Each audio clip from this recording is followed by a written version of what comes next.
मैं दिल्ली के एक फैक्ट्री में साफ सफाई का काम करता हूँ। मेरा घर फैक्ट्री से 5 किलोमीटर की दूरी पर है। मेरे पास एक साइकिल है जिससे मैं अपने घर से फैक्ट्री और फैक्ट्री से घर आता जाता हूँ। एक दिन जब मैं फैक्ट्री से घर जा रहा था तो रास्ते में मुझे एक लड़की दिखाई दी और वह मुझे घूर घूर के देख रही थी। मैं उससे टालते हुए अपने घर की ओर निकल पड़ा। दूसरे दिन फिर वही लड़की मुझे उसी जगह पर दिखाई दी और वह मुझे फिर से घूरने लगी। फिर भी मैंने उसकी तरफ पलट के नहीं देखा और अपने घर की ओर निकल पड़ा। मैं उसके पास रुका भी नहीं क्योंकि मुझे उस लड़की से डर लग रहा था। वह लड़की कई दिनों तक मुझे देखती रहती थी। एक दिन वह लड़की वहां पर नहीं दिखाई दी तो मैं सोच में पड़ गया, ऐसा क्या हुआ जो वह लड़की आज नहीं आई।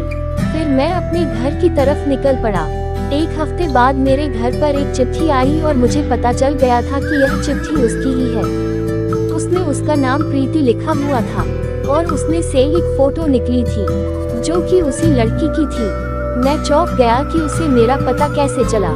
उस चिट्ठी में लिखा हुआ था कि कल जब फैक्ट्री से निकलो तो जहां पर मैं खड़ी रहती हूं वहां पर मेरा इंतजार करना। उसके दूसरे दिन मैं वहां पर पहुंच गया तो वह लड़की वहां पर नहीं खड़ी थी। मैंने काफी इंतजार किया, फिर मैं अपने घर की तरफ चल दिया और तभी मुझे याद आया कि वो जो चिट्ठी आई थी उसमें उसका पता तो होगा। फिर मैं उसका पता पढ़कर उसके पते के अनुसार मैं उसके घर मिलने के लिए गया। दरवाजा खोलते ही एक आदमी आया और बोला कि क्या काम है। तो मैंने बोला कि मुझे प्रीति से मिलना है। तो उस आदमी ने बोला कि मैं उसका पापा हूँ और प्रीति को मरे हुए 2 महीने हो चुके हैं।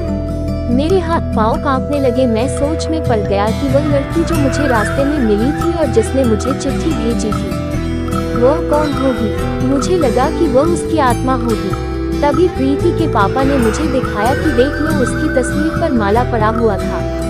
तभी मैं भागकर अपने घर पहुंचा। फिर मैंने उस चिट्ठी को जला दिया और उस दिन के बाद से मैंने कभी भी अनजान लोगों से मिलना और बात करना बंद कर दिया।